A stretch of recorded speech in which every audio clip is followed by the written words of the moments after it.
Mesdames, Messieurs, bonjour. Je suis Cédric Legrand, directeur de la FKCCI, la Chambre de commerce et d'industrie française en Corée.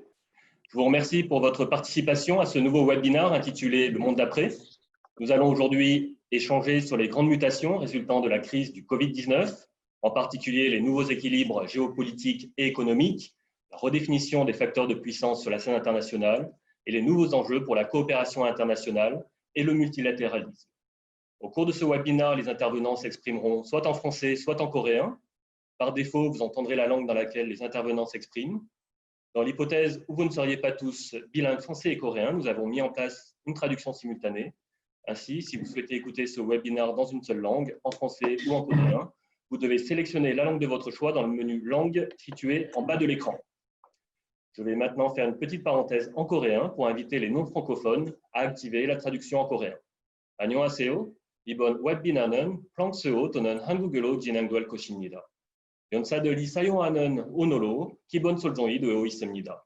프랑스어나 한국어로 동시 통역을 누르시려면 화면 아래에 있는 메뉴 언어를 설정해 주시기 바랍니다.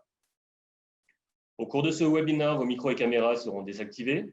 Tout au long de cette session, vous pourrez poser vos questions par écrit aux intervenants dans l'interface de questions-réponses. Les réponses à vos questions seront apportées lors de la session de Q&A à la fin de toutes les présentations. Si vous rencontrez des difficultés, notamment en ce qui concerne la traduction simultanée, vous pouvez nous solliciter à travers le chat de l'application. L'équipe de la FKCCI restera à votre disposition tout au long de ce webinaire. Pour introduire le sujet du jour, nous aurons le plaisir d'accueillir M. David Pierre-Jalicon, président de la FKCCI et PDG de DPG & Partners Architecture, son Excellence M. Philippe Lefort, ambassadeur de France en Corée, M. Jean-Pierre Raffarin, ancien Premier ministre, président de la Fondation Leader pour la paix, M. Kim Gon, vice-ministre des Affaires étrangères. Nous aurons ensuite l'honneur d'accueillir une grande personnalité française, M. Jacques Attali, écrivain et président de Positive Planet, et une grande personnalité coréenne, Mme Kim Yeon-hee, retail leader pour le Boston Consulting Group Asia-Pacifique. M. Attali et Mme Kim exposeront chacun leur vision du monde d'après.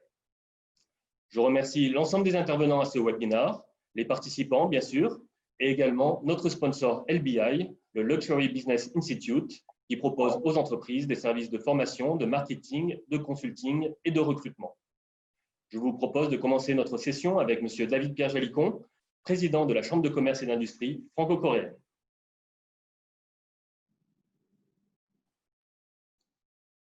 Merci Cédric. Bonjour à tous. Je suis très heureux au nom de la Chambre de commerce et d'industrie franco-coréenne de vous retrouver pour ce webinaire exceptionnel, de par son sujet comme de par la qualité de ses intervenants et conférenciers. Vous nous avez largement suivis sur nos deux précédentes éditions concernant la gestion de la crise Covid-19 et la question du traçage numérique et les libertés individuelles, puisqu'elle totalise plus de 3000 vues. Je suis certain que cette édition consacrée au monde d'après ne fera pas exception, puisque nous sommes déjà plus de 500 inscrits à ce direct. En préambule, je voudrais bien évidemment indiquer que le titre d'aujourd'hui ne doit pas laisser croire que la crise serait derrière nous et voudrais à cet égard rendre hommage à tous ceux qui restent mobilisés ou en souffrance, quels que soient les pays. Le monde d'après se nourrira du monde d'avant, de l'expérience actuelle et des enseignements que nous voudrons bien en tirer, et c'est bien tout le sens et l'enjeu de ce webinaire. La crise que nous vivons est multiple. Elle est sanitaire, tout autant économique, financière et certainement psychologique. C'est pourquoi, et malheureusement, nous ne devrions pas parler aujourd'hui du monde d'après, mais des mondes d'après. En effet, les réponses divergent de pays à pays, qui auraient été déclassés ou reclassés en fonction de l'impact que la crise a eu sur eux, de la manière dont ils l'ont affrontée et gérée. Là où l'altruisme et la coopération devraient prédominer, le repli sur soi, le protectionnisme font craindre une réponse mondiale qui ne serait pas à la hauteur. Le regard croisé franco-coréen qui anime notre Chambre est en cela intéressant, car si la gestion de crise a montré de nombreuses différences, nos deux pays pourraient se relancer sur la base d'un multilatéralisme réévalué par le déséquilibre mondial né de la relation chaotique sino-américaine, telle que l'a mise en exergue la crise. La France et la Corée sont des pays démocratiques où la protection sociale, l'innovation tiennent une place déjà importante et qui seront centrales à n'en pas douter, et nous l'espérons dans ce monde d'après. Le chantier est vaste et c'est un architecte qui vous parle. Je suis donc heureux que nos intervenants et conférenciers hautement qualifiés puissent s'en emparer aujourd'hui avec nous et je tiens à les en remercier. Notre Chambre compte 370 membres, elle est reconnue et entretient d'excellentes relations avec les institutions coréennes comme françaises. Je tiens donc à remercier M. Gun Kim, vice-ministre des Affaires étrangères, M. Jean-Pierre Raffarin, ancien Premier ministre français, président de la Fondation Leader pour la paix, M. Philippe Lefort, ambassadeur de France en Corée, pour leurs propos introductifs aux interventions de nos deux conférenciers de renom pour une analyse franco-coréenne. Tout d'abord, M. Jacques Attali, auteur de multiples ouvrages lus et traduits en 22 langues, fondateur de plusieurs institutions internationales, dont Positive Planet, qu'il préside, ancien conseiller spécial du président François Mitterrand. Puis Mme Yoni Kim, retail leader pour le Boston Consulting Group Asia-Pacifique, next leader du World Economic Forum, membre du conseil de surveillance de l'Agence coréenne des marchés financiers. Je tiens à les remercier vivement, en notre nom à tous, pour leur intervention que nous attendons avec impatience. Mais pour l'instant, je passe la parole à notre ambassadeur, toujours fidèle à nos événements, M. Philippe Lefort. Merci encore. Pierre-David, merci beaucoup. Bonjour Cédric. Mesdames et messieurs, d'abord, je voudrais vous dire à quel point je suis honoré d'être amené à m'exprimer devant des personnalités aussi prestigieuses, des personnalités expérimentées, des personnalités, enfin, ayant une vision du monde tout à fait exceptionnelle. Et donc, pour rester le plus modeste possible, je voudrais simplement souligner quel était un peu notre raisonnement dans la conception du présent webinaire au cours des discussions que nous avons eues entre nous à Séoul au sein de la Chambre de commerce franco-coréenne. Nous nous sommes dit que la crise du coronavirus était un révélateur probable d'un changement d'échelle des puissances au sein duquel la Corée était probablement en train d'atteindre une nouvelle stature, peut-être un nouveau statut. Nous nous sommes demandé aussi quel allait être le comportement de ce nouvel acteur, en tout cas, sinon nouveau, ou du moins perçu comme tel sur la scène internationale. Enfin, et c'est un sujet que je crois vraiment de nature à nous satisfaire, nous Français, nous dire que nous avons beaucoup investi dans ce pays et que très probablement la montée en puissance de la République de Corée est aussi un facteur positif pour l'indépendance, la souveraineté et la puissance de la France. Permettez-moi quelques mots de commentaire sur ces trois points. En effet, je peux dire d'une certaine manière, en matière de puissance, l'existence précède l'essence. La Corée n'est pas un pays que nous ignorons, ce n'est pas un pays nouveau sur l'échiquier, notamment de la puissance économique, mais qui a toujours été un peu dans l'ombre et dans lequel, effectivement, la crise du coronavirus, par laquelle la crise du coronavirus a joué une sorte de révélateur. Comme une sorte d'événement disruptif, un peu de la même manière que la Russie est arrivée au devant de la scène mondiale avec sa victoire contre la Suède à Poltava, ou le Japon dans sa victoire contre la Russie en 1905. C'est une situation probablement très inédite pour ce pays qui n'a pas l'habitude d'être compté au rang des puissances et qui va d'abord se traduire par simplement des chiffres. N'ayant pas eu à confiner sa population au cours de la crise du coronavirus, la Corée va souffrir moins que les autres pays.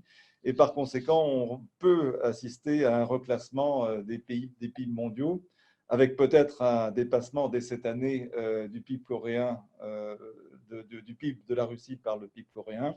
Peut-être aussi dans quelques années, à l'échelle de 2 ou 3 ans, voir la Corée se rapprocher du Brésil, voire du Canada ou peut-être de l'Italie. Au-delà de l'effet quantitatif, il y a aussi un effet qualitatif, car la Corée a démontré dans sa réponse à la crise sanitaire aussi la capacité d'un État rationnel, hiérarchique, centralisé, mais aussi très à l'écoute de la société civile et capable d'absorber très rapidement et de mettre en œuvre des initiatives locales concrètes. On en a de multiples exemples qu'on pourra éventuellement développer. c'est aussi un pays qui se caractérise par une plus forte résistance à l'égard des risques de perte de patrimoine industriel, face aux tentatives de prise de contrôle extérieure par des États ou des fonds spéculatifs ou activistes, du fait de la structure familiale des Tchébol. C'est surtout, évidemment, dans le regard des autres que la Corée va sans doute progresser dans l'échelle des puissances mondiales, puisqu'elle est vue déjà comme une référence pour sa réponse à la crise, sur fond de diffusion et d'exemplarité culturelle tout à fait spectaculaire depuis quelques années. Ce sera sans doute une puissance atypique, en ce sens qu'elle n'aura pas le loisir de s'exercer sur un environnement régional immédiat, compte tenu du voisinage de la Chine et des grandes puissances, comme le dicton coréen, la situation de la crevette au milieu des baleines. Et donc, par conséquent, elle privilégiera certainement des logiques d'expansion ou d'alliance au long cours, avec des partenaires privilégiés qui pourront lui apporter des éléments de complémentarité pour renforcer son influence, son autonomie et sa souveraineté. Ces instruments d'expansion sont et resteront la culture, très certainement, mais aussi très probablement l'investissement industriel et la recherche dans tous les domaines, notamment ceux de l'énergie, du numérique et très probablement de la santé, qui va apparaître certainement dans les mois qui viennent comme l'un des vaisseaux amiral de la communication coréenne vis-à-vis de l'étranger. Alors, pour conclure rapidement sur ce propos introductif, je pense que c'est vraiment plutôt une bonne nouvelle pour la France, dans la mesure où nous avons, ce que les Français ne savent pas toujours, beaucoup investi dans ce pays. Et ce, depuis effectivement la fin du 19e siècle. C'est à l'époque Joseon que mon lointain prédécesseur a commencé à se lancer, par exemple, dans la construction d'un service postal dans la Corée de la fin du 19e siècle, la poste étant l'ancêtre de l'Internet. Nous avions déjà à cette époque des projets de chemin de fer. La plupart des grandes réalisations industrielles de la Corée se sont faites aussi souvent avec la coopération française, qu'il s'agisse de l'aéronautique et du spatial, du nucléaire, du ferroviaire, bien entendu, mais aussi plus récemment de tout ce qui peut être lié au développement des industries numériques et digitales.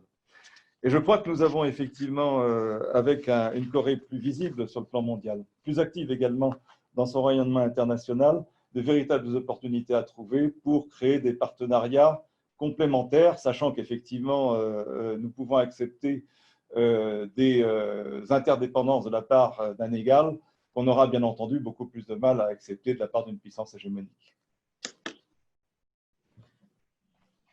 Merci beaucoup, Monsieur l'ambassadeur. Nous allons maintenant poursuivre avec Monsieur Jean-Pierre Raffarin, ancien Premier ministre et président de la Fondation Leader pour la paix.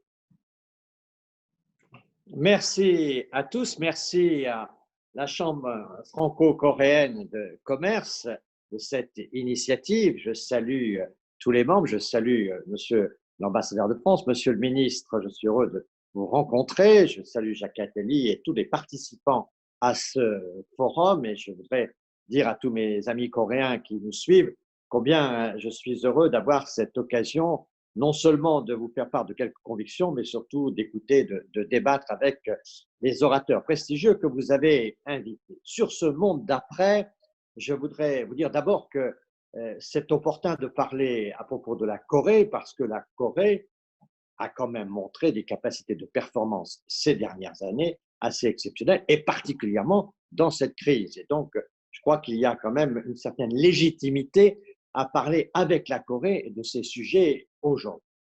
Pour moi, je vais vous faire 5 rapides convictions que je voudrais exprimer. La première, c'est que pour moi, le virus a déclaré la nouvelle guerre froide USA-Chine.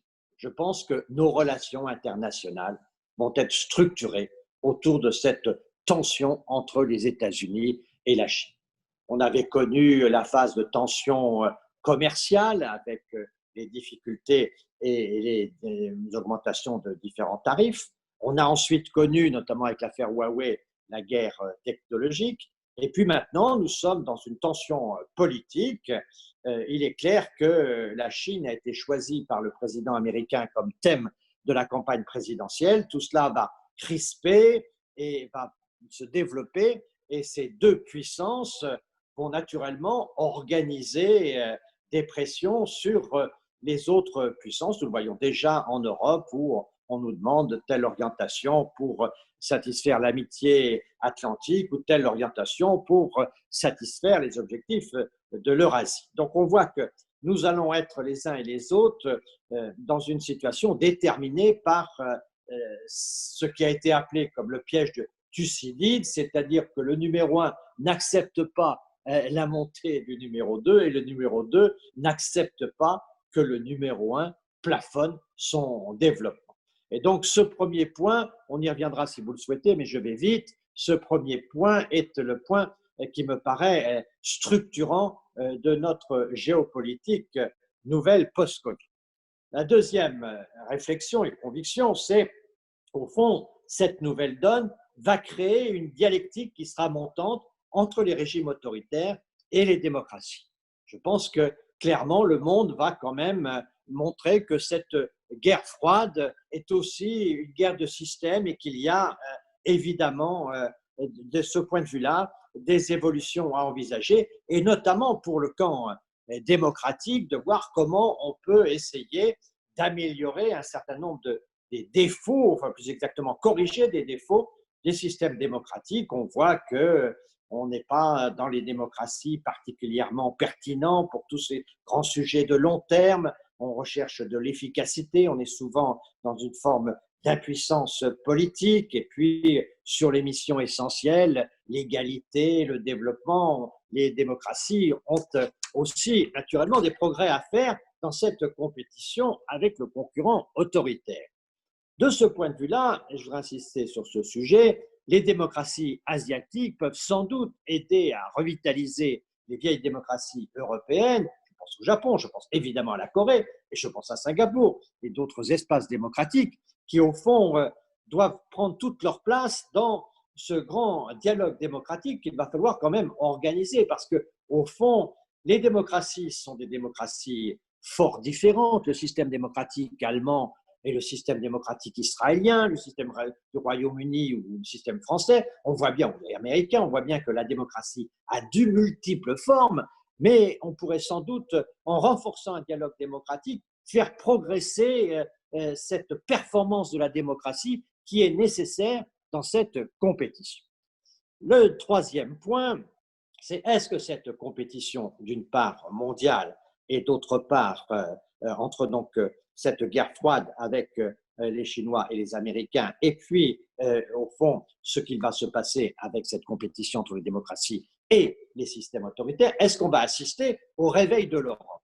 Ça, je pense que c'est un point très important. On voit aujourd'hui les difficultés de l'Europe avec les USA. On a vu le retrait des accords de Paris, grand dernier accord multilatéral. On a vu le retrait de l'accord quant à l'Iran. On voit la position que le président Trump prend à propos du Brexit. Il faut libérer le Royaume-Uni des chaînes de l'Europe, disait-il. Voilà, qui est une belle ingérence. Le dossier de la Russie, la situation au Levant, la situation de l'OTAN, l'extraterritorialité des lois américaines, tout ceci crée des difficultés entre les États-Unis et l'Europe. Mais naturellement, il y a aussi les difficultés avec la Chine. La route de la soie fait peur, il y a des tentatives de division avec ce partenariat des 17+1, c'est-à-dire une Europe qui serait plus favorable à un partenariat avec la Chine que l'autre partie de l'Europe. On a des objectifs de réciprocité sur le plan commercial, une politique éthique d'investissement. Tout ceci fait qu'il y a des tensions avec les États-Unis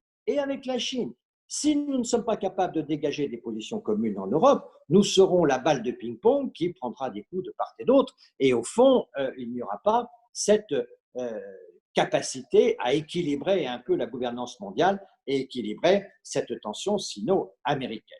On assiste à un certain nombre de progrès dans cette crise, malgré tout, et on voit le redémarrage avec une certaine densité de la relation franco-allemande. C'est pour ça qu'on peut peut-être parier sur ce réveil de l'Europe. L'Europe a toujours été forte quand elle a été face à un destin souvent tragique, et c'est cette capacité peut-être qui va faire de l'Europe aujourd'hui une force qui est une force qui peut équilibrer le monde. Ce serait une conséquence de cette nouvelle guerre froide qui serait sans doute très positive. Quatrième idée est très importante également dans ce monde d'après, c'est comment allons-nous organiser la gouvernance mondiale.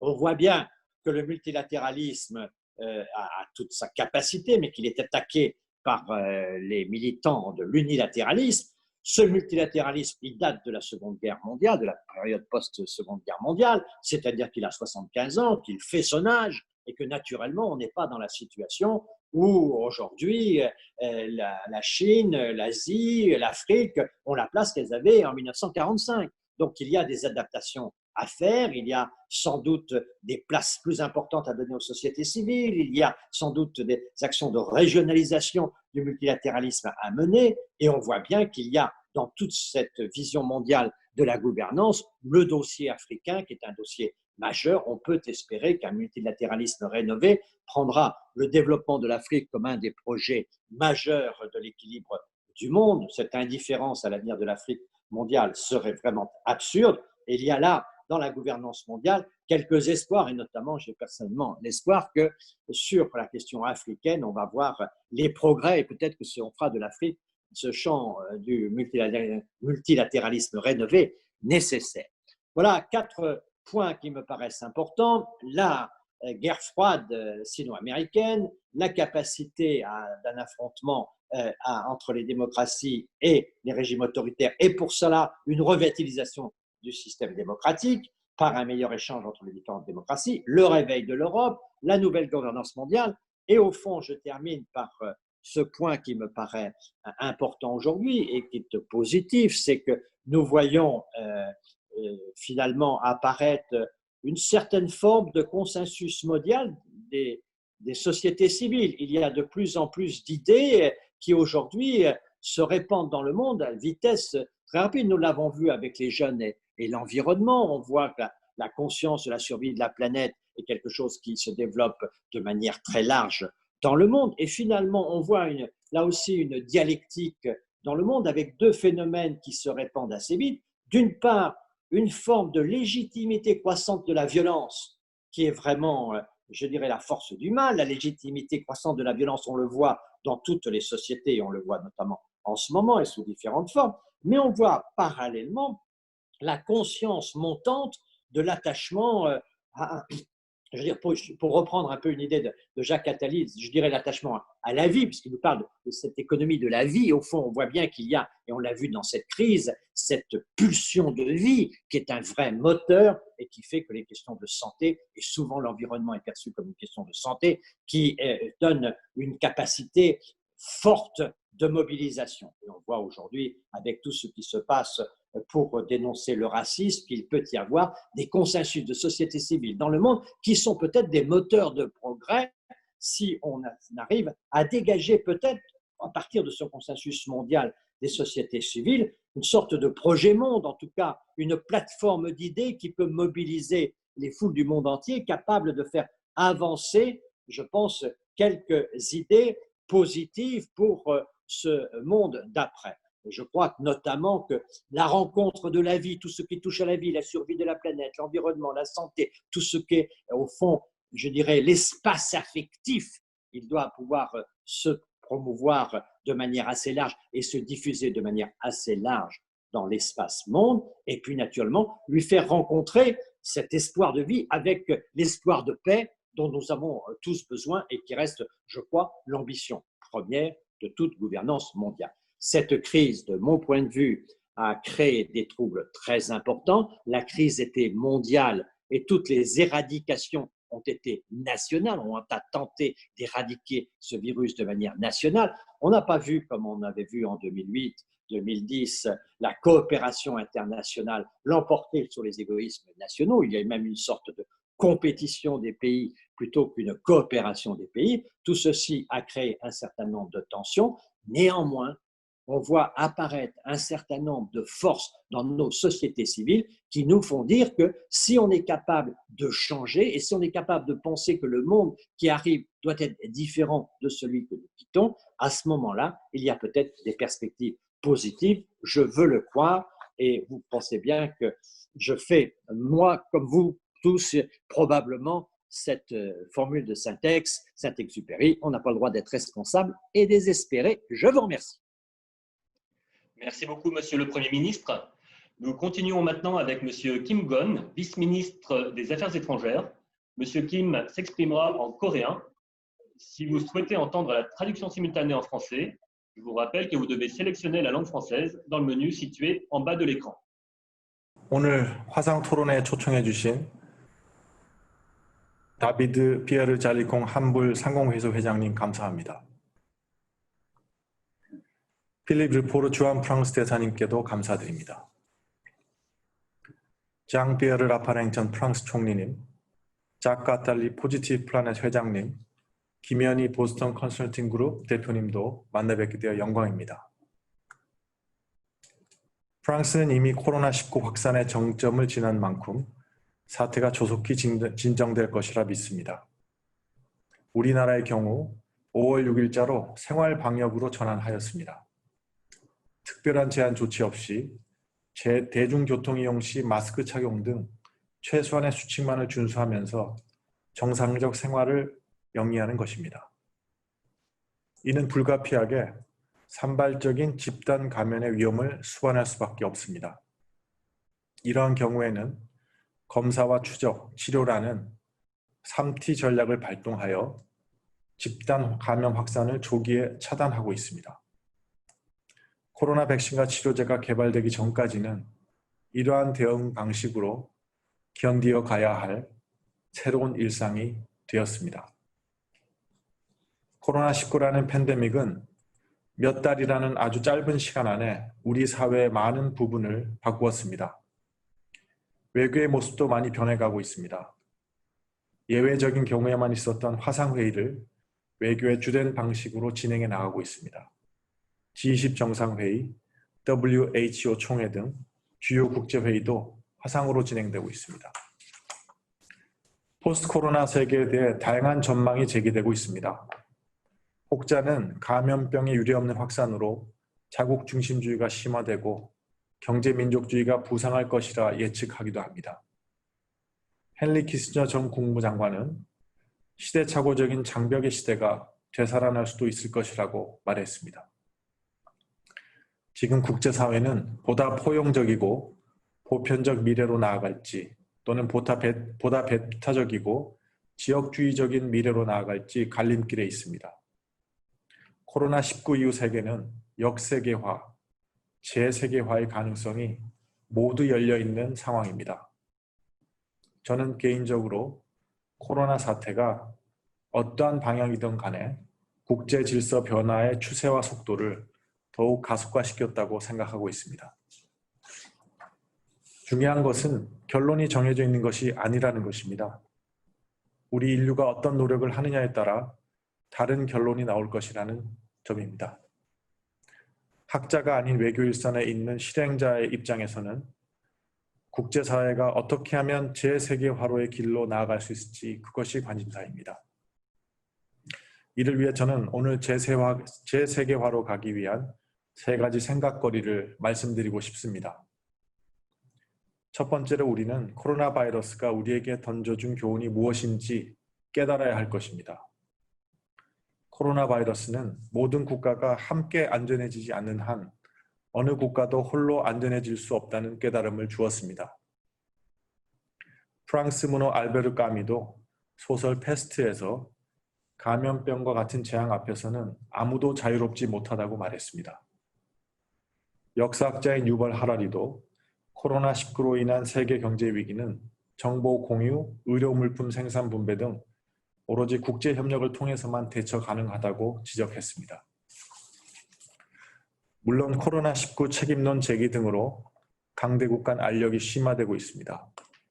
전통적인 우방국 간에도 코로나19 대응 및 경제 재건 방법론에 있어 이견이 있습니다. 하지만 다양한 인간안보 위협에 대해서는 국제사회의 실질 협력이 확대되어야 한다는데 어느 국가도 이견이 없을 것입니다. 최근 세계보건총회 기조연설에서 문재인 대통령께서는 위기 앞에서 인류는 각자 도생이 아니라 연대와 협력을 선택해야 함을 강조했습니다. 마크롱 대통령께서도 상호 분열이나 회피 대신 인류의 기본권을 고려한 책임과 행동을 호소하셨습니다. 이러한 깨달음이야말로 포스트 코로나 시대의 밑바탕이 되어야 할 것입니다. 두 번째로는 이런 깨달음을 바탕으로 연대와 협력을 선도해 나갈 국가들이 뭉치는 것입니다. 트럼프 미국 대통령은 얼마 전 문재인 대통령께 전화하여 한국을 확대되는 G7에 초청하였습니다. 문 대통령께서 이 초대에 흔쾌히 화답하신 것은 이러한 이유가 바탕이 된 것입니다. 1996년 우리나라의 OECD 가입을 앞두고 개도국으로서의 특권을 버리고 선진국으로서의 책임이 가중된다는 비판적 시각이 있었습니다. 그러나 OECD 가입은 우리나라에게 책임 있는 회원국으로서 역할과 기여를 하도록 하는 중요한 계기가 되었습니다. 이번 우리나라의 G7 정상회의 참여도 책임 있는 국제사회 일원으로서 더 많은 기여와 역할을 할 수 있는 또 다른 계기와 자극제가 될 것입니다.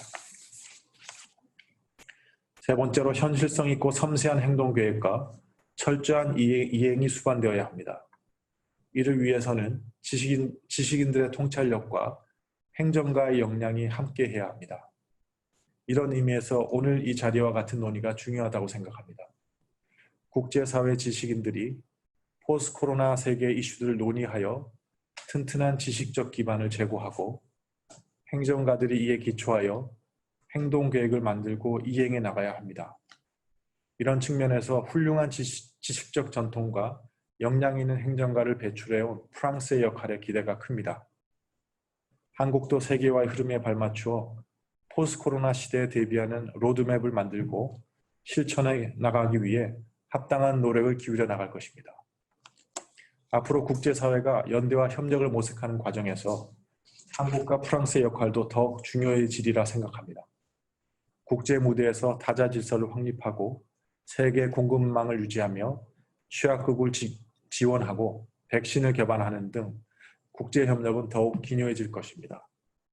이를 위해 앞으로도 한국, 프랑스 양국이 국제사회에서 책임있는 국가의 역할을 다해 나갈 것이라 믿습니다. 감사합니다. Merci, Monsieur le Vice-ministre. Nous allons maintenant poursuivre avec la conférence de Monsieur Jacques Attali, écrivain et président de Positive Planet.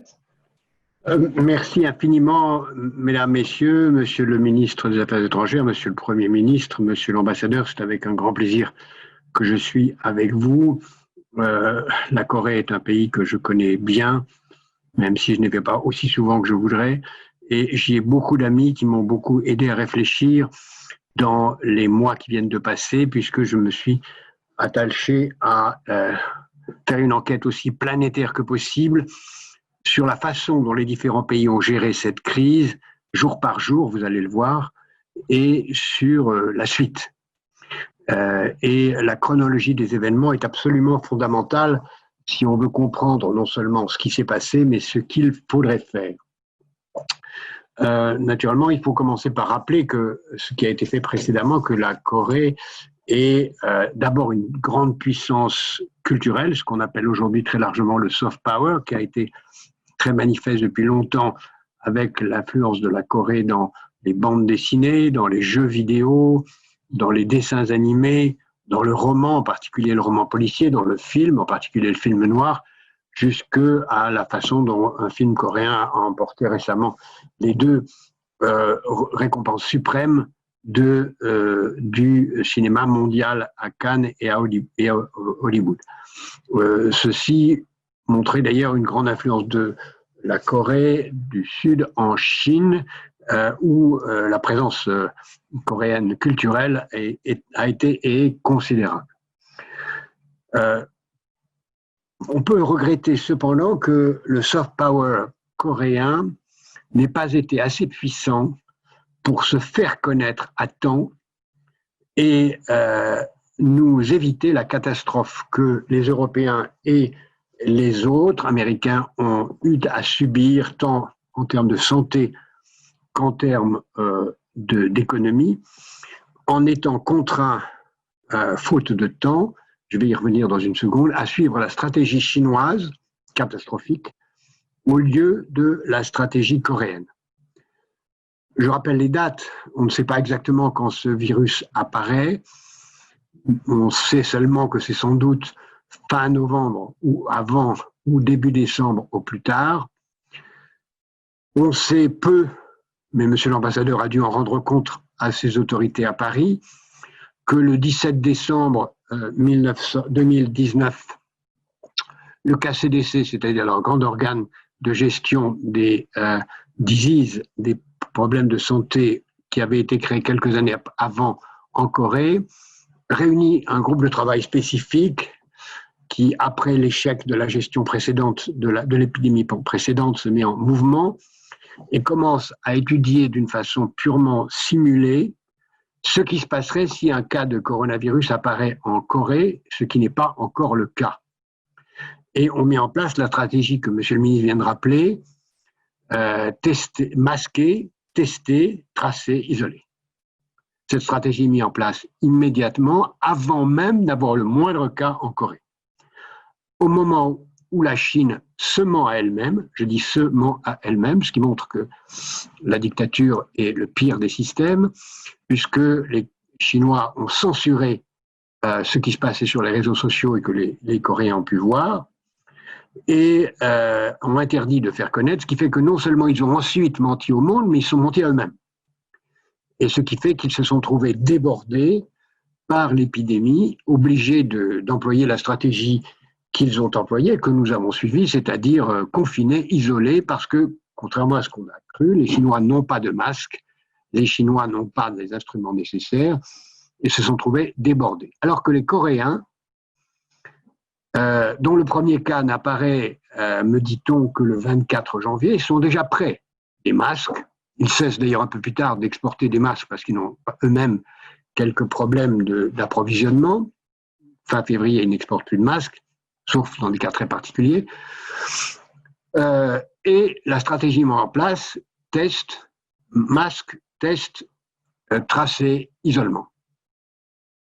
Cette stratégie, qui, comme vous le savez tous, s'est accompagnée d'une absence de confinement, sauf dans les écoles, et même les parents des enfants qui ne vont plus à l'école n'ont pas eu l'autorisation de ne pas aller travailler, parce que c'est l'usage d'utiliser les grands-parents d'une façon beaucoup plus active qu'ailleurs, qui fait que l'économie coréenne a continué à travailler et ne s'est pas effondrée. Elle n'a été victime de la crise que par l'effet de l'insuffisance d'approvisionnement dans les produits venant de l'extérieur et la chute des exportations coréennes. On sait d'ailleurs que les exportations coréennes sont le reflet du marché mondial et servent d'indicateur au marché mondial au-delà d'elles-mêmes. Première leçon, le modèle de gestion de la crise, dont on sait qu'il a fait très peu de morts en Corée comparé au reste, et encore les chiffres chinois sont évidemment faux, a été un succès et a montré que la démocratie, quand elle est capable de prévoir et de se préparer, parce que les Coréens avaient échoué dans la pandémie précédente, très peu de victimes, mais ils avaient considéré ça comme un échec, ont mis en place une stratégie efficace. Et la seule chose qu'on peut reprocher à nos amis coréens, c'est de ne pas avoir fait assez connaître leur stratégie à temps pour que nous soyons prêts nous-mêmes, en Europe et ailleurs dans le monde, pour suivre cette stratégie, ne rien confiner, produire en masse des masques, des tests. Les Coréens disposent du test, comme les Allemands, le 13 janvier, avant même qu'il y ait un cas en Corée, ce qui est absolument fascinant, et pour mettre en place tout l'appareil nécessaire à mettre en place. Nous aurions évité des milliers de morts en Europe et aux États-Unis. Nous aurions évité un effondrement économique majeur qui va en effet peser très lourd sur le reste du monde. Au point d'ailleurs que, faisant de la prose sans le savoir comme M. Jourdain, nous appliquons maintenant en Europe la stratégie coréenne, tant bien que mal, mais après une parenthèse où nous l'avons appliquée pendant 3 mois, la catastrophique stratégie chinoise, poussée par l'OMS d'ailleurs, qui n'a pas vu la stratégie coréenne comme étant la bonne. Il aurait fallu pour ça que nous y soyons poussés, que nous ayons les moyens d'information pour le savoir, et surtout que l'on produise, ce que moi-même j'ai réclamé à l'époque, de se mettre en économie de guerre pour produire les masques que nous n'avions pas, les tests que nous n'avions pas, des respirateurs que nous n'avions pas, mais qui n'étaient qu'en cas de problème des maladies, des moyens de traçage, et nous avons tout ça maintenant, après, ou disons au milieu de la pandémie. Cette crise est donc très révélatrice de l'absence de prévision, de la focalisation sur un modèle dictatorial et pas sur un modèle démocratique. Je n'insiste pas davantage, j'aurais mille des choses à dire. En effet, c'est un chapitre important du livre sur l'économie de la vie que je publie la semaine prochaine, qui est à la gloire, évidemment, du modèle coréen. La crise n'est pas finie, et l'OMS a dit hier qu'elle ne fait que s'aggraver. On est tous focalisés par ce qui se passe chez nous, on a l'impression que ça se va bien, mais à l'échelle mondiale, le nombre de cas augmente tous les jours. Il y a énormément de pays où le nombre de cas augmente, donc la pandémie n'est pas terminée. Et donc, la mise en place d'un modèle coréen ailleurs est aussi essentielle. Mais pour ça, il faudrait produire des milliards de masques, des milliards de tests, des centaines de millions de tests, si on compte à l'échelle de l'humanité, de respirateurs. Et donc, il y a toute une économie qui est nécessaire. Quand on dit, par exemple, en France, aujourd'hui, on a trop de masques, on en produit trop, c'est faux. D'abord parce qu'on n'en produit pas du tout assez pour chez nous, et ensuite parce que ce que je dis là prouve que, premièrement, il faut constituer des réserves. Deuxièmement, il y a un marché d'exportation absolument massif pour tous ces équipements médicaux pour le reste du monde. Troisième remarque, la crise économique est évidemment majeure. Alors, on ne sait pas si elle va s'effacer vite ou pas. Il y a toujours ce fantasme de la parenthèse qui se termine très rapidement, qu'on a connu après la pandémie des années 18-19. Je vous rappelle que cette pandémie a été en 3 étapes, qu'il y a eu après beaucoup d'erreurs, qui fait que c'est la 2e étape qui a été la plus mortelle, la 3e aussi, et qu'ensuite il y a eu une crise économique et il y a eu un effondrement des démocraties et une guerre mondiale. Et puis il y a eu ce qu'on appelle avant les années folles. Beaucoup de gens voudraient retourner aux années folles et beaucoup de gens rêvent que le monde soit le même après la crise qu'avant. Tout le monde voudrait revenir au monde d'avant, parce que c'était pas si mal, ça fonctionnait, etc. Au point même qu'on est encore en train de fonctionner un peu comme ces personnages de dessins animés qui courent après avoir dépassé la falaise sans se rendre compte qu'il y a le vide sous leurs pieds. On finance des entreprises qui sont des secteurs qui sont moribonds sans les pousser à se réorienter. On finance des entreprises en assurant leur liquidité sans assurer leur solvabilité, qui ne peut venir que d'actionnaires ou de clients. Et à moins de soviétiser l'économie européenne, américaine ou autre, c'est-à-dire de les faire racheter par l'État, on ne voit pas quels actionnaires vont permettre d'assurer la solvabilité de secteurs en très grande difficulté. On voit des entreprises obtenir des crédits insensés. Je pense en particulier à une entreprise qui est une très grande entreprise américaine de croisière. On ne peut pas penser que ce soit un secteur particulièrement prometteur dans les années qui viennent, qui vient d'obtenir un financement très facile, et même avec un surfinancement gigantesque, simplement parce que les taux d'intérêt sont si bas qu'une entreprise qui paye un peu d'intérêt trouve son financement. Donc, il y a un déluge d'argent qui n'est qu'une façon de retarder les échéances. On peut les retarder plusieurs années, les banques centrales peuvent imprimer de l'argent pratiquement à l'infini, mais ce n'est pas une solution. Ça ne fait que préparer, remettre sur les générations futures d'autres problèmes que ceux qu'on leur a déjà mis avec la dette et avec le climat. Sur la question des 1000 problèmes qui peuvent se poser, je resterai surtout sur 3. D'abord, le conflit entre les États-Unis et la Chine. Je suis entièrement d'accord avec ce qui a été dit, en particulier par le ministre des Affaires étrangères, Monsieur le Premier ministre Raffarin. C'est un grand risque et une situation extrêmement problématique. Et pour le plaisir de la conversation, je dirais que pour ma part, je crois que ce conflit n'est pas un conflit à la Thucydide entre une superpuissance et son successeur. Parce que je crois que les États-Unis sont encore une superpuissance, qu'ils sont en train de s'affaiblir. Mais je crois, et je l'ai dit, et j'essaie de le démontrer en particulier dans ce livre, que la Chine n'a aucune chance de remplacer jamais les États-Unis comme superpuissance mondiale. Je crois même que la Chine ne le souhaite pas. M. Raffarin, qui est un grand expert de ce pays, sait que la Chine a toujours été une nation tournée vers elle-même, sans aucune volonté universaliste ou impériale, qui ne s'intéresse qu'à elle-même, et c'est tout à fait respectable, et qui n'a jamais cherché à dominer le monde. On n'a pas de culture chinoise mondiale, on n'a pas un élément que je considère toujours comme essentiel pour une culture universaliste, on n'a pas de musique chinoise universaliste, comme peut l'être d'ailleurs la musique coréenne ou la musique européenne ou américaine ou africaine. Donc je ne pense pas que le 21e siècle sera chinois au sens d'une domination. Bien sûr, les Chinois sont une puissance, ils seront militairement, économiquement une superpuissance. Mais je crois qu'on est plutôt, non pas à la fin, comme à la fin de l'Empire britannique remplacé par l'Empire américain à la fin du 19e siècle, mais plutôt comme à la fin de l'Empire romain remplacé par personne, à la fin du 4e siècle de notre ère. Et là, on se trouve dans une situation très difficile. Parce que quand il n'y a pas de superpuissance, le monde est dans un grand désordre. Et c'est plutôt ça que je crains pour ma part, avec quelques remplacements potentiels. Alors évidemment, on peut rêver, Monsieur le Premier ministre l'a dit, c'est l'Europe. Je crois beaucoup que l'Europe est un grand succès dans cette période. Elle a réussi d'énormes avancées, alors que la santé n'était pas dans son domaine de compétence. La Banque centrale, ce que fait M. Breton et Mme Leiden, tout ça, c'est des succès considérables. Le fonds, le financement du chômage partiel, des avancées considérables dans la construction européenne qui sont en marche. Et je pense que l'Europe devient une puissance mondiale en tant que telle. Mais il y a deux autres puissances qui sont en train de surgir. D'abord, les grandes entreprises. Il est possible que le grand remplaçant des deux puissances géopolitiques, de la puissance géopolitique américaine, ne soit pas une nouvelle nation à l'ancienne, mais des entreprises.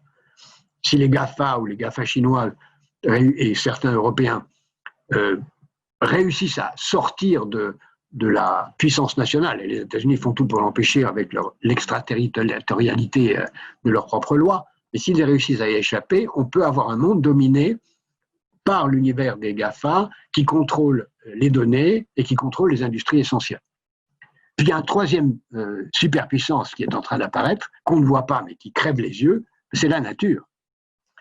La vraie superpuissance du XXIe siècle, c'est la nature, qui nous impose des mouvements très importants, on l'a vu avec la pandémie, qui nous impose des mouvements très importants avec le climat et avec le lien entre la pandémie et le climat, qui sont que le climat va créer de nouvelles pandémies. Je reviendrai si c'est souhaitable.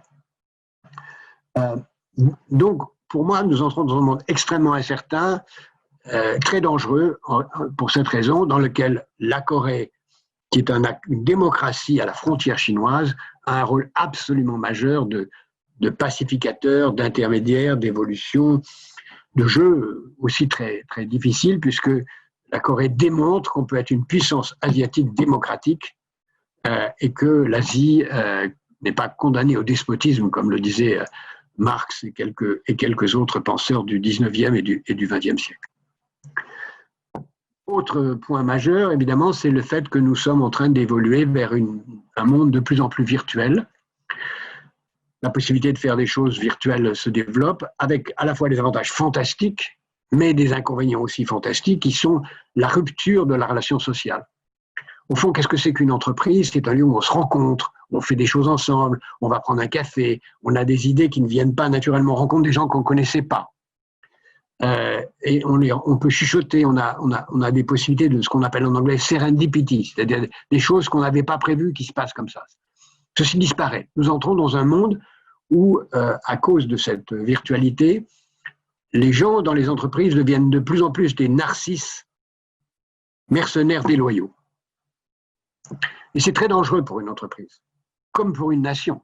Si les individus sont cloîtrés chez eux et ne sont plus que des mercenaires déloyaux, narcissiques, l'unité nationale, l'unité de l'entreprise, le projet commun est de plus en plus menacé. Et on a cette tendance, qui était d'ailleurs précédente, qui existait avant le confinement et tout ce qui a suivi, d'une évolution vers un narcissisme, vers une évolution extrêmement égoïste, où chacun ne compte que sur soi. Alors qu'au contraire, ce qu'a montré cette crise, c'est que nous avons intérêt à être altruistes. J'ai, dès le début de cette crise, opposé les deux modèles en disant ceux qui seront égoïstes vont perdre, ceux qui seront altruistes vont gagner. Altruistes à l'égard de soi-même, altruistes à l'égard des générations futures. Quand les Coréens, il y a 3 ans, mettent en place le KCDC et toutes les structures qui ont permis de gérer bien cette crise, beaucoup mieux qu'ils n'avaient géré la crise précédente, ils étaient altruistes à l'égard du futur. Des générations futures, puisqu'ils se préparaient au futur. Et l'altruisme à l'égard du futur, l'altruisme intéressé, nous avons intérêt à être altruistes, est à mon avis essentiel. Pour éviter que nos nations, comme les entreprises, ne soient que des juxtapositions de narcisses individuels, il faut qu'il y ait des projets. Je terminerai là-dessus. Un projet, pour moi, c'est de rendre compte à l'évidence qu'il y a des secteurs qui vont être beaucoup plus importants que les autres et qu'il faut focaliser, réorienter en économie de guerre, non pas en guerre, mais en économie de guerre, toute notre économie, tous les efforts, et réorienter les entreprises vers ces secteurs. C'est ce que dans mon livre, j'appelle les secteurs de l'économie de la vie. Je les nomme. La santé, l'hygiène, la gestion des déchets, la distribution de l'eau, le sport, l'alimentation, l'agriculture, l'éducation, l'énergie propre, le numérique, le logement, les territoires, la culture, les instruments de la démocratie et de la sécurité, l'assurance et le crédit. Ça exclut beaucoup de secteurs. Le tourisme qu'il va falloir réorienter, l'aviation qui doit aller vers d'autres secteurs très largement, l'industrie automobile qui devrait aussi produire des équipements médicaux. Il n'est pas normal que la plus grande entreprise d'équipements médicaux dans le monde ne pèse que le 8e ou le 10e des grandes entreprises du digital, alors qu'elle est évidemment une industrie centrale. Il n'est pas normal que l'agriculture, qui est la clé de la réponse au climat, ne soit pas aujourd'hui considérée comme majeure. Il faut que ces secteurs de l'économie de la vie, qui représentent selon les pays entre 30 et 60% du PIB, on arrive à 80. Ça donne un projet, et c'est celui que je souhaite, et dans lequel la Corée a un rôle majeur à jouer parce qu'elle est en avance sur beaucoup de ces secteurs. Je vous remercie, j'ai été peut-être un peu trop long. Merci beaucoup, Monsieur Attali. Nous avons maintenant le plaisir d'accueillir Madame Kim Yeon-hee, Retail Leader pour le Boston Consulting Group Asia-Pacifique. 네, 안녕하십니까. 보스턴 컨설팅 그룹의 김여희입니다. 이렇게 중요하고 의미 있는 웨비나에 초대를 받게 돼서 너무 영광스럽고요. 제가 앞으로 한 15분 동안 말씀드릴 부분은 저희 BCG가 지금 코비드-19을 맞이해서 계속적으로 좀 스터디를 하고 있는데 특히 이제 경제와 고객의 관점에서 저희가 바라보는 코로나19 이후에 고객들의 주요 변화가 무엇이 될 건지를 좀 공유드리도록 하겠습니다. 저희가 고객 말씀을 드리기 전에 여러 레포트를 통해서 많이 보셨겠지만 근본의 코로나19는 지금까지 있었던 최근에 있었던 어떠한 글로벌 위기보다도 여러 가지 측면에서 더 큰 경제적인 이 임팩트를 줄 것으로 저희는 예상합니다. 이 전체적인 이 위기의 어떤 기간, 그리고 실업률, 그리고 이게 회복되는 회복의 패턴 측면에서 봤을 때 2010년 이후에 있었던 2000년대 있었던 메르스나 사스 내지는 글로벌 금융위기보다도 훨씬 커다란 영향을 줄 것이다라는 것이 어느 정도 컨센서스를 이루는 뷰인 것 같습니다. 특히 저희가 코로나19와 같은 글로벌 팬데믹을 바라볼 때 BCG는 이런 팬데믹은 통상적으로 한 3단계에 걸쳐서 일어난다고 보고 있습니다. 그래서 아까 모두에서도 잠깐 언급이 있었는데 코로나19 이후를 얘기한다는 게 이미 코로나19가 끝났냐라는 그러한 오해를 가져올 수도 있을 것 같은데 저희가 예상하는 이번 팬데믹은 커다랗게 3단계. 첫 번째는 확진자가 급격하게 늘어나면서 경기가 위축이 되는 그리고 이 시기에 많은 국가들이 락다운을 시행한 그런 플래튼의 단계가 1단계로 저희는 보고 있고요. 두 번째 단계는 백신이나 치료제가 완벽하게 나타나지 않은 상태에서 경제활동을 재개하는 소위 얘기하는 질병과의 파이팅의 단계 그리고 마지막으로 백신이나 치료제가 나와서 완벽하게 이 질병을 극복하는 퓨처의 이 세 단계로 저희가 보고 있고요. 지금 현재 많은 국가들은 이 어느 정도의 락다운을 종료하고 서서히 경제활동을 재개하는 파이팅의 초기 단계로 저희는 바라보고 있습니다. 그렇다면 저희가 이 파이팅의 단계 그리고 궁극적으로 퓨처의 단계까지는 어느 정도의 시간이 걸릴까를 예상을 하고 있는데 많은 전문가들의 뷰는 적어도 내년 상반기 정도는 돼야지만 이번에 코로나19가 완벽하게 해결이 될 거다라고 보고 있습니다. 그 일례로서 저희가 거의 주 단위로 글로벌의 여러 전문가들과 서베이를 하고 있습니다.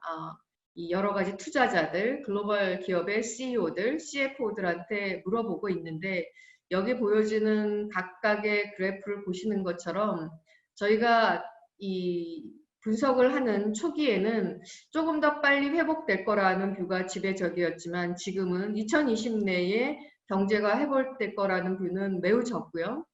동시에 경제 회복 패턴 면에서도 봤을 때도 단기적으로 급등하고 있는, 회복하고 있는 V쉐입이 아니고 비교적 장기간 동안 이 경기의 저점을 유지되는 U쉐입이 훨씬 더 지배적이고 더 나아가서는 L쉐입이라는 것까지도 예상을 하고 있습니다.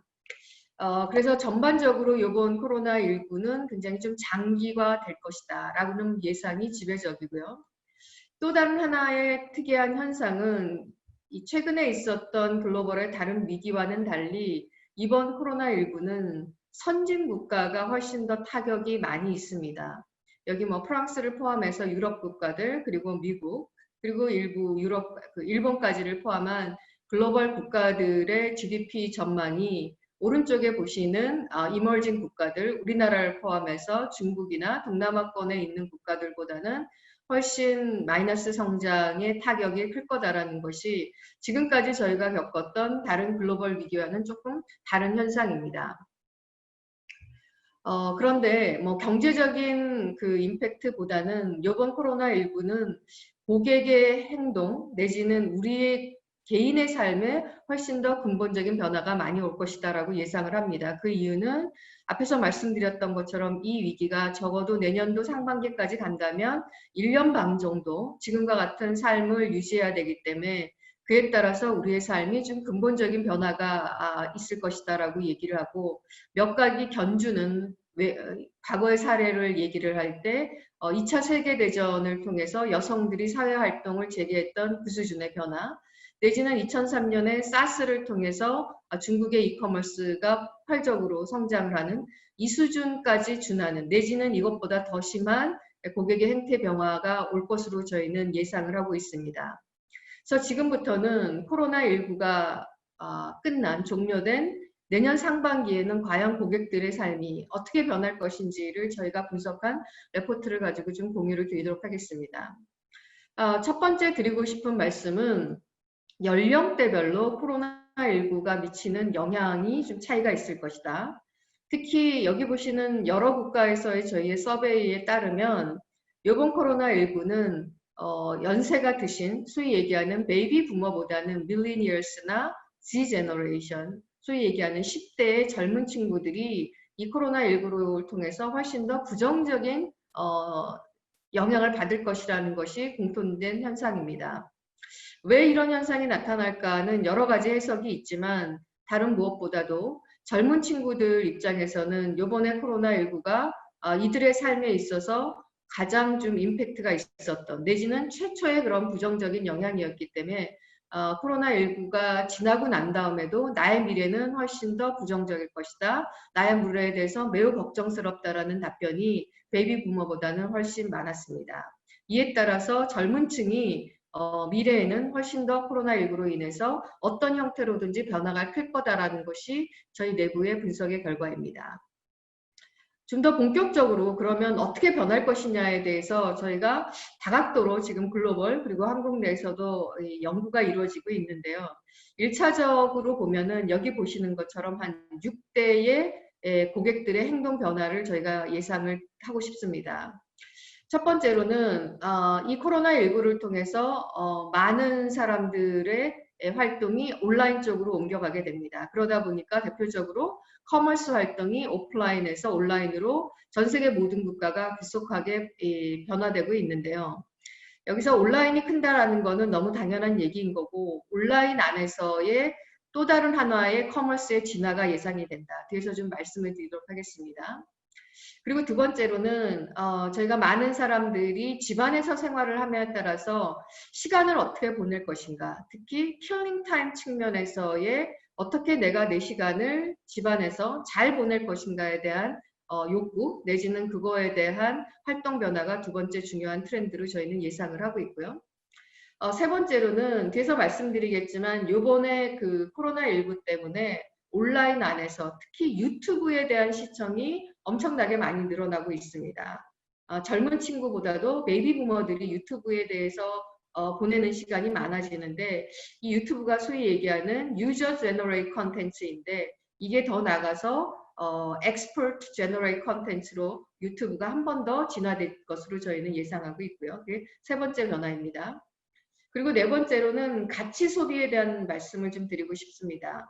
이번 코로나19를 통해서 전 세계의 이 양극화 현상은 더 가속화될 것으로 생각입니다. 개인적인 측면에서의 부의 불평등은 더 심화될 것이고요. 기업 측면에서도 봤을 때 위너와 루저가 또 다른 하나의 판도 변화를 예상을 하고 있습니다. 그런 의미에서 양극화를 통해서 고객들이 갖는 하나의 중요한 테마가 가치 소비입니다. 그래서 자세히 말씀드리겠고요. 다섯 번째는 온라인의 또 다른 하나의 측면으로 봤을 때 오프라인의 리테일 내지는 오프라인 비즈니스가 여러 측면에서 위축을 받고 있기 때문에 과연 오프라인에서 점포 내지는 오프라인의 사이트라는 것이 어떤 의미를 가질 것이냐에 대한 재해석 내지는 오프라인에 대한 역할이 다시 한번 재설정이 될 것이다 라는 부분이 다섯 번째 중요한 트렌드고요. 여섯 번째는 이번에 코로나19를 통해서 질병 그리고 내 건강에 대한 관심이 많이 늘어나고 있기 때문에 헬스와 관련된 관심 내지는 그와 관련된 산업이 굉장히 붐을 받고 있습니다. 이 6대 트렌드에 대해서 하나하나 좀 설명을 드리도록 하겠습니다. 첫 번째는 온라인 커머스의 진화인데 지금까지의 온라인 커머스는 다분히 텍스트와 이미지를 중심으로 진화가 이루어져 왔습니다. 그런데 이 최근에 일어나는 커머스를 보면은 텍스트나 이미지 사진이 아닌 비디오, 더 나가서 라이브 중심의 온라인 커머스가 지금 각광을 받고 있습니다. 특히 그 온라인 커머스가 젊은 세대의 지금까지는 전형물이었다면 이번에 코로나19를 통해서 50대 내지는 40대 후반부터 50대 더 나아가서 60대 분들이 강제적으로 이 온라인 커머스를 경험하게 됩니다. 그러다 보니까 이분들의 입장에서 여전히 텍스트나 이러한 화면은 사진은 어려운 그러한 전달 방식입니다. 그러다 보니까 연세 드신 분을 대상으로 한 이런 비디오형 내지는 라이브형의 방송들이 엄청나게 커머스에서 혁신을 만들어내고 있습니다. 그래서 커머스의 하나의 업그레이드, 비디오형의 커머스라는 부분이 중요한 하나의 트렌드로 저희는 예상을 하고 있고요. 두 번째로는 코로나19 때문에 외부에서의 활동, 친구들과의 어떤 만남, 내지는 직장도 더 이상 안 가고 재택을 하게 되고 여러 가지 이유 때문에 집안에서 보내는 시간이 훨씬 많아졌습니다. 그러다 보니까 집안에서의 컨텐츠 소비는 급격하게 늘어났고요. 그러다 보니 그거의 최대 수혜 기업은 넷플릭스입니다. 그런데 최근에 저희가 고객의 인터뷰를 들어보니까 이런 킬링 타임을 위해서 오락을 보거나 드라마를 보거나 영화를 보는 부분에 더 이상 즐거움을 찾지 못하거나 또 한편으로는 길티함을 느끼게 됩니다. 그러면서 이러한 시간에 나의 자기 발전을 위한 욕구들이 많이 늘어나면서 소위 얘기해서 어학 공부를 한다라든지 문화센터를 보면서 다양한 학습을 한다라든지 재테크를 공부한다라든지 더 나아가서 홈 트레이닝 내지는 홈 헬스 이런 쪽의 활동들을 이미 많이 진화하고 많이 시간을 보내고 계십니다.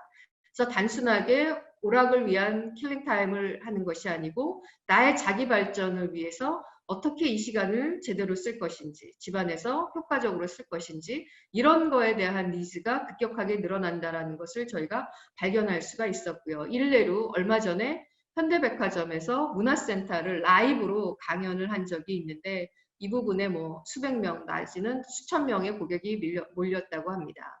그래서 이 집안에서의 시간을 어떻게 자기 발전을 위해서 쓸 것인지 이런 쪽의 고객의 니드는 훨씬 더 커질 것으로 저희는 예상을 합니다. 세 번째로는 아까 모두에서 말씀드렸던 것처럼 이 집안에서 많은 시간을 보내시는 과정에서 이 유튜브를 보고 계시는 분들이 엄청나게 많이 늘어나고 계십니다. 특히 연세가 드신 분들이 유튜브를 상시 켜놓고 시간을 보내고 계시는데 이 연세가 드신 분들 입장에서의 유튜브를 보면서 한 가지 좀 찝찝한 건 뭐냐면은 유저들이 컨텐츠를 올리다 보니까 내용이 진실성이 떨어진다라든지 아니면 전문성이 떨어지는 이런 부분에 대한 피드백이 굉장히 많아지고 있습니다. 그러다 보니 더 이상 유저가 양산하는 그런 컨텐츠가 아니고 조금 더 정제된 내지는 전문적인 이 컨텐츠에 대한 소비의 욕구가 많아질 것이라고 생각이 들었기 때문에 더 이상 UGC가 아닌 EGC의 시장도 저는 늘어날 것으로 예상을 하고 있습니다. 네 번째 중요한 트렌드는 가치 소비에 대한 부분입니다. 말씀드렸던 것처럼 이번 코로나를 통해서 소득의 양극화 내지는 기업의 양극화가 많이 늘어나고 있는데 그렇기 때문에 중간 밴드에 있는 매스형의 브랜드 내지는 매스형의 소비에 대해서는 시장이 점점 줄어들고 있고요. 반면에 프리미엄 럭셔리 내지는 트레이드 다운되어 있는 그러한 저가형의 소비가 시장으로 양극화될 것으로 생각이 듭니다. 그런데 재밌는 건 뭐냐면 프리미엄을 소비는 하지만 프리미엄에 대한 가치, 프리미엄에 대한 의의에 대해서 여러 가지로 고객들이 찾고자 한다는 겁니다. 그러다 보니까 지금 전 세계에서 굉장히 중요한 하나의 트렌드로서 프리미엄의 중고 매매 사이트들이 전 세계에서 굉장히 핫하게 드러나고 있고요. 또 동시에 이 프리미엄을 쓰기는 쓰지만 품질이라든지 그것에 대한 스토리가 없으면은 이 프리미엄을 그냥 사지는 않겠다라는 그러한 니드가 많이 나타나고 있습니다. 그런 의미에서 프리미엄을 쓰기지만은 밸류에 대한 것들에 대한 명확한 의미가 있다면 여전히 프리미엄 시장은 지속적으로 늘어날 것으로 저희는 예상을 합니다. 또 중요한 하나의 트렌드는 오프라인입니다. 오프라인은 그러면 죽는 거냐, 오프라인은 없어지는 거냐 그런 의미를 말씀을 드리는 것은 아니고 여전히 오프라인은 있기는 있을 겁니다. 언제까지 온라인에서만 있을 것이냐라는 부분은 고객들한테 욕구가 있기 때문에 오프라인에 가기는 가야 될 것 같은데 과거처럼 습관적으로 가는 것이 아니고 뭔가 의미 있게 오프라인을 찾게 됩니다. 그런 의미에서 우리가 가지고 있는 오프라인의 뭐 거점이 됐든 아니면 점포가 됐든 이런 부분이 단순하게 고객을 집객하는 데는 한계가 있을 것이기 때문에 과연 오프라인을 우리가 어떤 의미로 고객을 집객시킬 것이냐, 그 의미가 무엇일 것이냐에 대한 부분을 재해석하는 것이 여러 기업들이 가지고 있는 중요한 하나의 숙제와 내지는 기회가 될 것으로 저는 예상을 합니다. 마지막으로 이 고객의 중요한 트렌드는 코로나19로 인해서는 건강에 대한 부분입니다. 이미 건강과 관련된 건기식 소비라든지 유기농과 관련된 여러 가지 식품 내지는 건강보험까지도 많이 늘어나고 있습니다. 그래서 건강과 관련된 소비는 지속적으로 늘어날 것으로 저희는 예상을 하고 있습니다. 지금까지 6대 고객의 트렌드에 대해서 말씀을 드렸고요. 마지막으로 기업들 의미 입장에서 두 가지 굉장히 중요한 위기이지만 기회라고 생각하는 부분이 M&A와 글로벌 서플라이 체인에 대한 재정비입니다. 언제나 글로벌 위기는 기회를 주었는데 그런 의미에서 어느 정도 재무적으로 여력이 있는 기업들은 글로벌 M&A에 그 어떤 때보다 적극적으로 임할 것으로 생각이 듭니다. 그 일례로 저희가 지난 한 100여 년간 있었던 글로벌의 중요한 M&A 건수를 갖다 놓고 이 M&A가 호황기에 있었던 M&A인지 불황기에 있었던 M&A인지를 보고 M&A 있었던 2년 차 이후의 기업 가치를 평가해 보니 호황기에 때보다는 불황기에 있었던 M&A가 기업 가치를 10% 이상 더 상승시켰다라는 그러한 분석이 있습니다. 네, 시간이 조금 오버가 됐는데요. 지금까지 말씀드렸던 걸 정리하자면 근본 코로나19의 팬데믹은 내년 상반기까지 갈 것이다.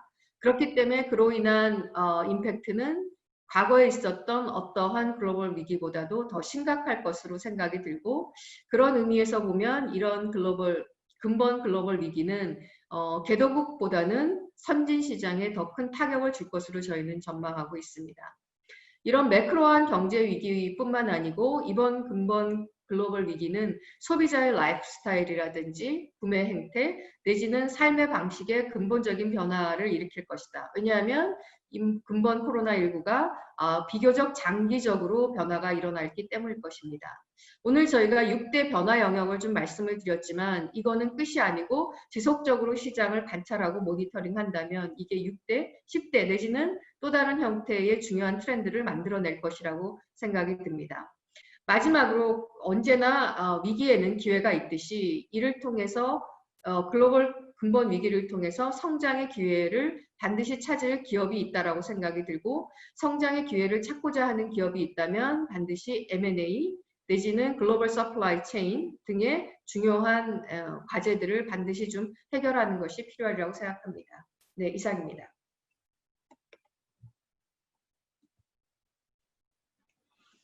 Merci beaucoup, Madame Kim.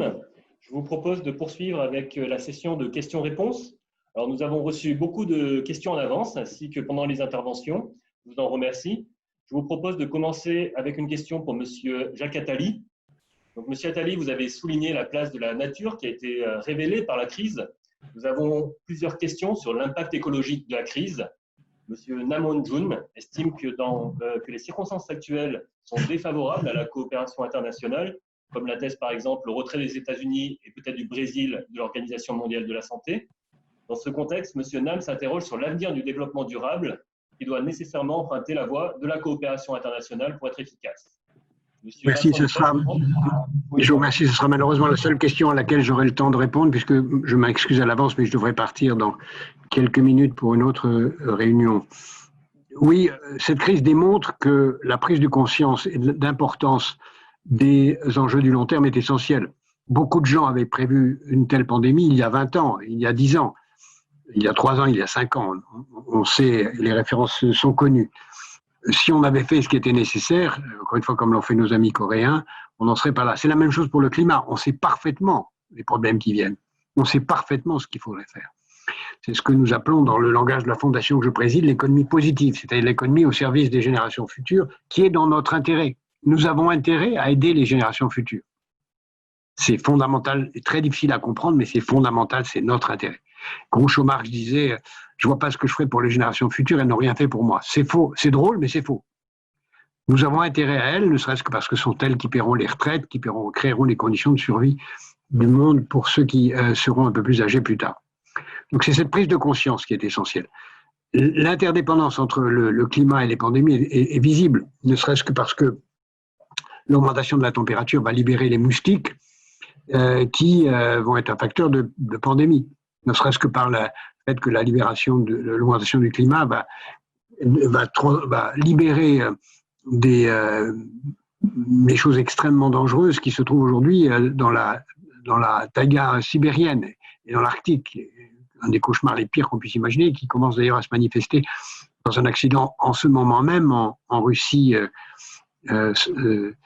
du Nord. Donc nous avons tous intérêt à ça. Est-ce qu'on va le faire? Je ne sais pas. Je ne saurais le dire. C'est vrai que le monde court vraiment au grand danger et à la catastrophe si on ne le fait pas.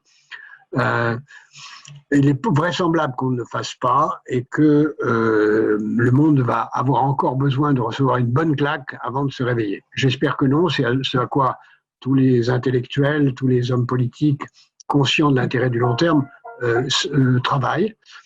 C'est vrai que les démocraties sont plutôt tournées vers le court terme, mais ça ne veut pas dire que les dictatures font mieux. Les régimes autoritaires ne sont pas tournés vers le long terme. Elles sont tournées vers le long terme des dirigeants, ce qui n'est pas du tout la même chose. En Chine, l'intérêt, c'est la survie des dirigeants, et en particulier, et plus largement du parti. Ce n'est pas le long terme pour le pays. Les deux sont liés, mais chacun a un intérêt qui est de court terme. Penser le long terme, c'est en effet une très grande difficulté, en particulier pour les démocraties, parce qu'on va croire, beaucoup vont faire croire que les dictatures sont mieux placées pour penser le long terme. Je terminerai par cette remarque. Beaucoup croient que la social-démocratie a commencé avec Roosevelt en 1935 et la mise en place des grands projets. En fait, on oublie que le premier projet de grands travaux et de système de sécurité sociale, c'était Mussolini, que le deuxième, c'était Lénine, que le troisième, c'était Hitler, et que Roosevelt n'a été que le quatrième. Autrement dit que la naissance d'une société social-démocrate démocratique est passée par un détour totalitaire. J'aimerais que pour la naissance d'une société écologico-sociale du futur, on ne passe pas par le détour totalitaire. Je vous remercie, je dois malheureusement vous laisser. Merci beaucoup, merci Monsieur Attali pour votre participation. Donc nous allons poursuivre cette session de questions-réponses avec une question pour Monsieur Jean-Pierre Raffarin. Donc, plusieurs participants s'interrogent sur la contraction des échanges internationaux et les restrictions pour les voyages internationaux dans le monde post-Covid. Dans ce contexte, Madame Rollin demande par exemple quel sera l'avenir de la mondialisation et les implications sur nos activités économiques et sociales. Elle s'interroge également sur l'avenir de l'Europe, qui a pris la décision de fermer ses frontières face à la crise sanitaire, alors que ses fondements mêmes reposent pourtant sur la liberté de circulation des personnes, des capitaux, des biens et des services. Je pense que, en effet, le monde d'après va être différent. Et donc, on va chercher à maîtriser l'ensemble de nos forces de fonctionnement et de nos mécanismes d'organisation. Ça veut dire que on va essayer de maîtriser plus les échanges internationaux et on va essayer de corriger les dysfonctionnements actuels, notamment sur les disparités. Donc pour moi, l'essentiel va être au fond de trouver un arbitrage entre l'exigence de souveraineté et l'exigence de coopération. Je crois qu'il y a beaucoup de gens qui nous disent aujourd'hui il faut être souverain, il faut fermer, ce qui vient de l'extérieur est dangereux. Ceci est une vision sans avenir pour moi. Néanmoins, il n'y a pas de pouvoir politique qui pourra dire à sa population eh bien, écoutez, je n'ai pas les moyens de fabriquer des médicaments. Les médicaments sont fabriqués en Chine ou ailleurs. Il va falloir reconquérir une part de souveraineté. Mais il va falloir aussi développer des échanges. Et donc, je pense que la grande équation, notamment pour l'Europe, puisque le débat sur la souveraineté a été très puissant pendant cette période, ça va être de définir quel est le périmètre de notre souveraineté, qu'est-ce que se définit pour nous l'indépendance alimentaire, qu'est-ce que nous souhaitons faire en matière industrielle, quels sont les secteurs pour lesquels nous considérons que notre indépendance nationale est en question. Donc, pour moi, là, on est sur des secteurs qui représentent à peu près le tiers du PIB environ.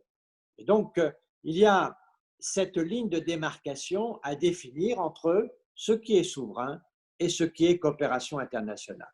Mais on ne peut pas faire que de la coopération internationale parce que les peuples exigent la souveraineté et on ne peut pas faire que de la souveraineté car la richesse est dans les champs. Donc, tout ceci devra nous conduire à nous adapter. Donc, je pense que ça va prendre du temps. Donc, on ne va pas avoir l'ouverture des frontières large et rapide. On va avoir du temps pour mettre en place ces niveaux dispositifs. Donc, je pense que d'ailleurs, ça va freiner en partie le retour à la croissance mondiale. Et donc, il faut essayer d'aller le plus vite possible dans tout cela parce que nous avons besoin des échanges comme moteur de la croissance mondiale. Mais une croissance qui doit être mieux réfléchie et mieux maîtrisée. Merci beaucoup, Monsieur Raffarin. La question suivante est pour Madame Kim et elle porte sur les mutations de l'appareil productif mondial. Monsieur Bochou demande si la crise va conduire à une concentration ou à une spécialisation de la production au niveau mondial et quelle sera la place de la Corée et de l'Union européenne dans ce nouveau dispositif. 이번 코로나19로 인해서 저희 BCG의 글로벌 기업들이 의뢰해 오는 여러 가지 이 질문 중에 또 하나의 중요한 질문이 나의 글로벌 서플라이 체인을 어떻게 가져야 되느냐에 대한 질문을 굉장히 많이 저희가 받고 있습니다. 지금까지는 싼 노동력을 찾아서 중국으로 갔고 또 베트남으로 가고 이렇게 싼 노동력을 찾아서 가장 그 저임금의 지역에다가 공장을 짓는 부분이 일반적이었는데 이번 코로나19로 인해서 특히 초기에 중국이 락다운이 되면서 전체적인 생산의 차질을 겪게 되다 보니까 기업들이 생각하는 거는 내 글로벌 서플라이 체인을 분산해야겠다라는 생각을 많이 하게 되어 있습니다. 그래서 더 이상 한 나라 내지는 하나의 공장에 모든 생산 설비와 내지는 나의 모든 공급망을 갖는 것은 리스크가 굉장히 크기 때문에 이거에 대한 분산에 대한 논의가 많이 이루어지고 있고요. 뭐 그런 관점에서 본다 그러면 한국이 락다운을 실시하지 않은 전 세계 유일한 국가이기 때문에 이로 인해서 생기는 뭐 신뢰도 내지는 글로벌 트러스트는 굉장히 클 것으로 예상을 하고 있습니다. 그래서 이 글로벌에서의 트러스트를 잘 활용한다면 한국이 새로운 생산 기지로서의 역할을 할 수 있다라고 저희는 보고 있는데 반면에 그러기 위해서는 여러 가지 관련 규제 문제라든지 노동시장의 유연성 문제라든지 이런 부분이 반드시 좀 같이 풀려야지만 한국이 그러한 기회를 가시화할 수 있을 거라고 저희는 생각합니다. Merci beaucoup, Madame Kim. Nous allons poursuivre avec une question pour Monsieur Raffarin, si vous voulez bien. Donc, l'une des conséquences directes de la crise a été d'exacerber les inégalités économiques et sociales, par exemple en privant des personnes de leurs revenus, ou encore par la fermeture des établissements scolaires, par l'isolement de personnes dépendantes. Dans ce contexte, M. Kim Joo-yong demande s'il s'agit d'un recul durable et si la lutte contre les inégalités, qui est si importante en France, posera des problématiques inédites dans le monde post-Covid. Et dans cette lignée, M. Valentin Rousseau demande si les mesures sanitaires applicables dans les entreprises ne vont pas accroître les inégalités entre pays, voire conduire à un phénomène de dumping sanitaire. Madame Jong Yong-joo s'interroge quant à elle sur la pérennité de la solidarité internationale dans le monde d'après. Les questions sont particulièrement difficiles. Bon, il est clair que les inégalités ont progressé pendant cette période entre nations et à l'intérieur des différentes sociétés. Moi, je pense qu'une des conséquences politiques de la situation du Covid, c'est que la cohésion sociale devient la priorité des politiques publiques. Avec un facteur qu'il ne faut pas sous-estimer, c'est que même déjà avant le Covid, on voyait dans de nombreuses sociétés la violence de plus en plus présente. Et en Europe, mais on le voit aussi aux États-Unis, en Europe, aujourd'hui, il ne faut pas sous-estimer le potentiel de violence. On a vu avant le Covid, avec des manifestations qu'on a qualifiées de gilets jaunes en France, une montée de la violence et surtout la légitimation de la violence. Et ça, je crois que c'est un facteur très grave et très important. Ce qui veut dire que comme les inégalités vont augmenter et comme surtout la pauvreté va augmenter, je crois qu'il y aura une forte légitimation pour beaucoup de la violence. Ce qui veut dire que les risques de déstabilisation sont réels. Et donc que la cohésion sociale doit être la priorité.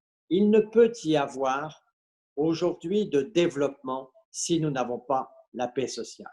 Le redressement, le renouveau, ce temps d'après ne sera possible que s'il y a une relative paix sociale, et il n'y aura une relative paix sociale que s'il y a une politique de cohésion sociale. Déjà, c'était l'analyse de Jacques Chirac en 2002 et qui faisait de la cohésion sociale la priorité contre les fractures de la société. Je pense que ce point-là, en tout cas en France, est essentiel et c'est pour ça que, par exemple, l'intégration des jeunes dans l'emploi, que le développement de plans contre la pauvreté et un certain nombre d'initiatives de cette nature sont des préalables nécessaires au renouveau, car il faudra de la paix pour avoir du développement. Je vois dans les manifestations qu'on dit il n'y aura pas de paix sans justice, mais il n'y a pas non plus de justice sans paix. Et donc, on voit bien que la violence est une impasse et c'est pour ça que la cohésion sociale est une priorité. Je ne crois pas au dumping sanitaire. Je pense qu'on va progressivement harmoniser les procédures et tous avoir des approches, au fond, relativement similaires. Ce sera nécessaire parce que, au fond, on voit bien que la pulsion de l'activité fait que de plus en plus, on a tendance un peu à oublier les contraintes sanitaires. Et donc, je crois qu'il y aura une sorte de nivellement de la pratique des, notamment, mesures barrières. Enfin, je pense que c'est vrai que nous avons un sujet grave sur la solidarité internationale. On voit que par rapport à 2008-2010, où on avait cette crise financière, la communauté internationale s'est mobilisée. Là, au total, chacun est resté chez soi. Et on a vu des guerres verbales de leader à leader, mais on a vu surtout chacun se replier sur sa base nationale. Donc la coopération internationale, c'est une vraie question, d'autant plus que des attitudes comme celle des États-Unis, pour parler clair quand même, c'est que au fond, on n'est pas d'accord de l'OMS, on quitte l'OMS. On n'est pas d'accord sur l'UNESCO, on quitte l'UNESCO. On n'est pas d'accord à l'ONU, on réduit les crédits. Ah oui, mais on détruit petit à petit toute l'infrastructure multilatérale. Et si on veut de la solidarité internationale, il faut du multilatéralisme. Donc, il faut réformer le multilatéralisme, mais il ne faut pas le détruire. Et de ce point de vue-là, je crois qu'il faut un dialogue international puissant pour pouvoir faire en sorte qu'on crée un multilatéralisme rénové où l'Asie ou l'Afrique retrouvent une place réelle et auquel on pourra dire que finalement le monde reprend confiance dans une règle de droit. Vous savez, c'est vrai de la société comme de la civilisation, c'est vrai de la violence comme de la guerre, c'est la règle de droit, la confiance dans la règle de droit qui peut apaiser les tensions. Et donc c'est un point très important pour la solidarité que de rénover ensemble le multilatéralisme. Merci beaucoup, Monsieur le Premier ministre. Merci à tous pour votre participation à ce webinaire. Il est malheureusement déjà l'heure de conclure. Je passe donc la parole à Monsieur David-Pierre Jalicon. Oui, merci Cédric. Bien sûr, je voudrais adresser tous mes remerciements à nos intervenants, car la profondeur et la variété des interventions ne peut que nous interpeller, puisque on voit bien que cette crise met en jeu de multiples choses à des dimensions très variables, que ce soit nouvelle gouvernance mondiale, des nouvelles relations à inventer entre les pays, à revoir ce modèle de la mondialisation qui était jusqu'à présent la règle, mais aussi donc, repenser toute cette vision des échanges d'intentions, comme l'a exprimé Monsieur le Premier ministre Raffarin et Monsieur Jacques Attali, et puis des implications au quotidien, comme l'a démontré Madame Kim. On voit bien donc, que c'est tout le spectre de la vie de l'humanité qui va être impliqué. Mais ce qui compte dans tous les cas, et ça a été dit par chaque intervenant, et on se retrouve tous là-dessus, c'est de remettre au centre l'humain, la nature, la santé, finalement, ce qui fait les fondements de l'humanité même. Et je pense que c'est le grand enseignement de cette crise. Voilà, nous aurons certainement l'occasion de nous retrouver, notamment, je pense, sur la place de la Corée et la coopération franco-coréenne.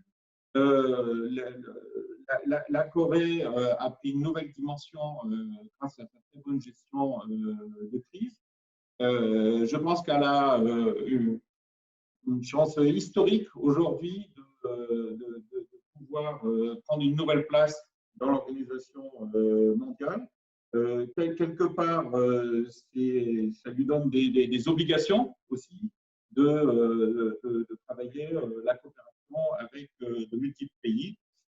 Et nous l'espérons avec la France. Et comme l'a rappelé Monsieur l'ambassadeur, la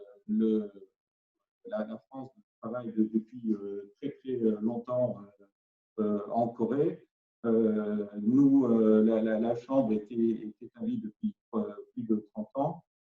Ici, les relations diplomatiques sont là aussi on approche des 135 ans. Donc, on a une longue histoire avec ce pays qui nous ressemble par beaucoup de points. C'est un pays d'abord de population égale, c'est un pays démocratique. C'est un pays qui a une très forte culture, une très forte identité. Et ça a été dit aussi, qui fait une place au social important. Et la santé, voilà, c'est des valeurs sur lesquelles nous pouvons nous retrouver. Et donc, j'espère que vraiment, nous jouerons une nouvelle voie de nos relations. Et soyez certains que notre chambre, avec tous nos partenaires, l'ambassade de France, nos amis aujourd'hui présents avec nous, nous y travaillerons. Je voudrais indiquer, bon, pour finir, que le prochain numéro du magazine de la FTCCI sera consacré à l'après-Covid-19. Donc, large part sera donnée aux interventions d'aujourd'hui.